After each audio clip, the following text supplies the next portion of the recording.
lot of good stuff, right? But we get one failure and we start saying, oh, last time I failed. I'm not sure if I want to do this again, right? You know why we do that? Why we do that? Does anyone know we have something called a reptile brain in us? Anyone know about the reptile brain? Yes, what is a reptile brain? It basically makes you, if you're like scared or frightened, or like when you're not in your calm mental state, then so basically if someone scared you or you were attacked or something, you either have the response of fight or flight. Right, that's the reptile brain. Why do we have the reptile brain? Yeah, sure. Because it's basically, since you're having your like own stuff, I guess, it's something that you don't need, like it's not very voluntary, it's more like involuntary. That way you don't actually have to think about doing something. Like if you touch a hot iron, your automatic response is to pull your hand back. It's not voluntary that you do that, so kind of to keep yourself protected. Right. So from evolution, you want to say something, Paula? So that way, even though, because you can be really slow to react, if the sensory receptors, like they can pick up real fast, they can tell, oh, it's hot. Immediate response is to pull it back and not keep your hand there until you go through your brain and it comes back out and then burning yourself. Okay, so the answer here is something to keep you safe, and this has happened based on the research that's come from evolution. So evolution suggests that we have something called a reptilian brain, and above the reptilian brain we have other layers of brains, but reptilian brain is the lowest layer of brain, and presumably we did evolve from the reptiles, so we have those reptilian brains in us, right? So what do? Is they protect us, but they sometimes work extra hard. They are very gritty, right? They also know the ideas of success. They say, I'm gonna keep cranking, keep working hard, keep people protected, stop them from taking all these risks, right? So it's overdoing its job. In the way we live our lives today, we don't need to be scared so much. We don't need to be worried about so much, right? If you live in the jungle, yes, somebody can pounce on you and eat you up, right? In Silicon Valley, I don't even see a wild animal here. It's a tech jungle, right? Yes, there's some zoos and whatnot, but nobody's gonna attack you in this room, right? Nobody can come and pounce at you and eat you up, right? So that part of the brain exists in our body, and it makes us, always have these fearful thoughts. And other thing it has is it is a sponge. It is a sponge for negative thoughts, right? So there's a sponge in there. If somebody says something negative to you, that sponge absorbs it, right? While it's sort of like a Teflon. Does everyone know what Teflon is? Like a car? Teflon.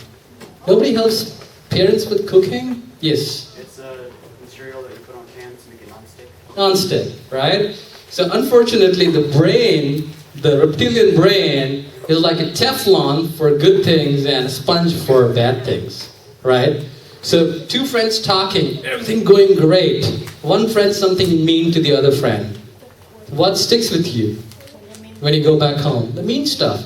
Why did she say that to me? That's so mean of her, right? So the sponge absorbed the mean stuff. While the Teflon, okay, that's fine. It's like a nice coating. Okay, get out. That's fine. That's obvious. That was expected. You have to be a good person anyways, right? It's expected. So you don't latch onto the positive stuff. So the reptilian brain has to be kept in check. And you have to catch yourself doing self-criticism. You have to catch yourself. You have to understand that this is just because of an artifact of evolution. That you have negative thoughts like this. This doesn't mean it's really bad or things are really negative. Was that? Okay, so that's the self-belief proportion of it. You have to believe in yourself. You have to catch yourself catching negative. And you have to celebrate anything which is positive. The Teflon has to be converted into a sponge for positive things. Okay? And one way of doing it is, and this is something interesting, you probably guys would have never heard of it. It's an interesting idea, which I'm trying to introduce here, and that is, whenever you have something positive, a positive experience, a positive feeling, slow down and absorb it, and revel in the joy of it. It takes a little bit getting used to it. For example, if you saw a beautiful scenery and you really liked it, slow down a little bit, absorb it, and enjoy it. Or you did something really good. You made a great speech at school and whatnot. Everybody clapped. Things were great. You live in that glory for a little bit. Absorb it nicely. That will give you a habit of focusing on the positive and making your brain a sponge for positive stuff instead of Teflon for positive stuff. Okay? And the little failures which happen, it's a cliche, but a very important one. Failures are stepping stone to success. Yeah, blah, blah, blah. Right? But it is really important to really appreciate that sentence and believe in it. Believe that, as Mayor Martin was saying, oh, this thing failed, that thing failed, third thing failed, fourth thing failed. But eventually, that failure is going to teach you a lot of stuff. I'll give an example. I design chips which go into a lot of the routers and switches. So I do write a lot of hardware code. It's called HDL. And if I write the code, and it works the very first time I write the code, right? It is a good feeling. Oh, wow, I'm good, right? What a good code, nice, right? But I don't learn a lot. If I write a code and I try to run the code and the code doesn't work, I get into the code, try to understand why it didn't work, and I go and fix it. And that's where I learn. That's where you learn. That's where you get, start getting good, because you get into the fine nitty-gritties of how things work. What are the details? So failures, mistakes, whatnot, they are actually stepping stones to success. And the reason it is under the self-belief bullet is, if you fail a little bit, don't use your spongy brain to absorb that failure as a failure. Think of it as an opportunity to improve, an opportunity to learn something and grow. So self-belief, extremely important. Anyone wants to share something about self-belief, which they achieved by just believing themselves really hard? Yes. Okay, so I was playing Pokemon. The last battle really for Pokemon is on low health, and then boom, the person puts in a full restore, and it's really intense. And I just believed in myself, and I was just thinking of shield above, thinking just do it, and I won because it was a critical hit, and I beat it. And then I was happy. Okay. Self-belief in your video gaming skills. Good. Anyone else? Self-belief. Yes. I was trying to do a flip on a trampoline, and I was really scared to do it. And the first time I tried it, I almost fell on my head. And then I tried it again, and I managed to do it. And now I can do it, and it's really fun. Were you scared when you were trying it the second time? I was still scared because I had fallen the first time, and I didn't want to fall again. So how did you sort of decide that I'll still do it? What was that feeling? How did you get that feeling that, oh, I got hurt the last time around, but this time around I'll still do it? I said to myself that I could do it because I knew I had the strength, and maybe I just wasn't trying hard enough. And then I knew I wasn't the first time when I did it the second time. Right. So you didn't take failure as a part of your identity and said, hey, I failed the first time. That means I don't have the capability. You should never do that. You should never attach failure to your identity and say, just because I failed, that means that I cannot do it, right? So second time around, you try, thinking, oh, maybe the first time around I didn't try the right way. Maybe some variables were wrong, so I'm going to try one more time. Risk.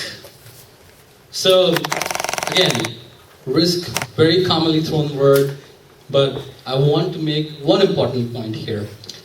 Risk, basically, you feel the risk, or the risk happens when there's things changing. Something new you're trying to do, or something existing is going away. So there's a little bit of risk. Risk is losing that regular routine, the pattern in which you always behave and work, right? Main idea is to see any of these changes as an opportunity. Bottom line. Anything changing, if you're working for a corporate and your team structure is changing, your manager is going away, whatnot, you take it as an opportunity. In school, you were in a certain group, but that group sort of got dismantled, the groups are changing, your instructor is changing, your teacher is changing, opportunity. Anything, any change is an opportunity. So again, when a change happens, you can have one of the two reactions. Either your reptilian brain takes over and says, oh, I'm so scared, what's going to happen? What's going to happen? I'm going to fail, I'm going to fail, I'm going to fail.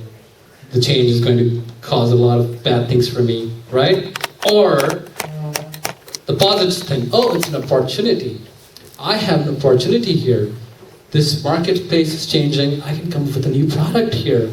Oh, my company is going down. Oh, okay, I can acquire a new skill here and start a new company. Always think of change as an opportunity. And risk means nothing. Risk just means you are fearless to change. And whenever a change comes, you're comfortable thinking of it as an opportunity and jumping at it. Mark Zuckerberg says, the biggest risk is not taking any risk in a world that is changing really quickly. The only strategy that is guaranteed to fail is not taking risks. So actually, we need a mindset change here. Risk is not bad. Risk is good. Because if you're not taking a risk, you're getting stagnated. You are going down if you're not taking risk. By taking risk, you're actually not going down. It's not a negative thing. You have to change the mindset. Risk is not negative. Risk is an opportunity. And everyone will remember that. Risk is what? An opportunity. An opportunity, yes. If you take away one thing from today's lecture, always remember, whenever there's some risk, think of risk as an opportunity. Okay? And again, you don't have to do literal things like, oh, I don't know swimming, I'm going to jump in the ocean. I'm not talking about that kind of risk, guys. Okay? Just to be clear, risk is an opportunity in a sensible way. Not like, oh, I don't know swimming, so I'll jump into the ocean. That's not taking a responsible risk. It's like, things are changing all over the place. Instead of getting scared by all these changes, you see it as an opportunity. And you see, how can I increase my learning, my contribution, my career with these opportunities which are coming because of the change. All right, now I need some examples because this is really fun. Who can tell me that they have taken some risks and they were fearful, but they took some risks and it worked out? Okay, green t-shirt. So in basketball, in knockout, I wanted to get my friend out, but so I went behind my friend, but a really good player went behind me, so I risked getting myself out while trying to get my friend out. But I got my friend out. Okay, very good. So he took a chance there, and he saw that scenario as an opportunity, and he jumped in and took a chance there. Yes. So there was a drawing contest at my school, and it was blind school, and you had to draw Christmas stuff. And I like art, but I'm not that good at it. So it turns out that I was so bad at it that people liked it, and I came in second place, and all the good artists came in last. Okay. I just wanted to. So he took an opportunity, and he also got really lucky there. It's a good thing. Take risks, take sensible risks, and you will always see that as an opportunity. Yes, Paula? I was given a choice to show my Science Odyssey project in my science class, and I was worried about making a mistake when I was saying stuff, because I'm a little shy when it comes to speaking. But when I don't believe that, by the way. after I finished everything, my teacher had given me 40 extra credit points for my science grade. Awesome. So she took the risk. You can sit at home and not do anything, just watch TV saying, I don't want to take risk. Oh, what will people laugh at me? What if people will do this? Right? But you take that risk, you see an opportunity, a competition starting up, you take that as an opportunity, go take part in it, and you succeed. So, if you don't try, you fail for sure, right? If you don't try, you fail for sure. You missed 99. You missed 100% of the goals. You missed 100% of the goals for the shots you don't take. Exactly. You miss 100% of the goals for the shot you don't take, right? So, okay, now some more personal values which are needed for becoming a successful entrepreneur. One of them is integrity. Warren Buffett, who is chairman of Berkshire Hathaway, and he's considered to be a very famous value investor. He says, in looking for people to hire, you look for three qualities: integrity, intelligence, and energy. And if they don't have the first, the other two will kill you. Right? So again, according to our definition, so this classroom has a different definition of smart, right? According to our definition of smart, somebody who's acquired all the great skills by working hard, being in the right environment, hanging out with the right sort of people. Those smart guys are very valuable, but if they do not have the integrity or the ethics, they can be really dangerous too. So it's very important that if you're an entrepreneur, you need to have integrity. What that means is you don't cheat, you don't lie, you don't backstab, you don't do the mean stuff when you're starting a company. When you have a team, you take the team forward, right? So a lot of these values are very important, and I want you to keep it in mind that just being smart and really good at what you do is not enough. You need to have some more values like integrity to be a successful entrepreneur.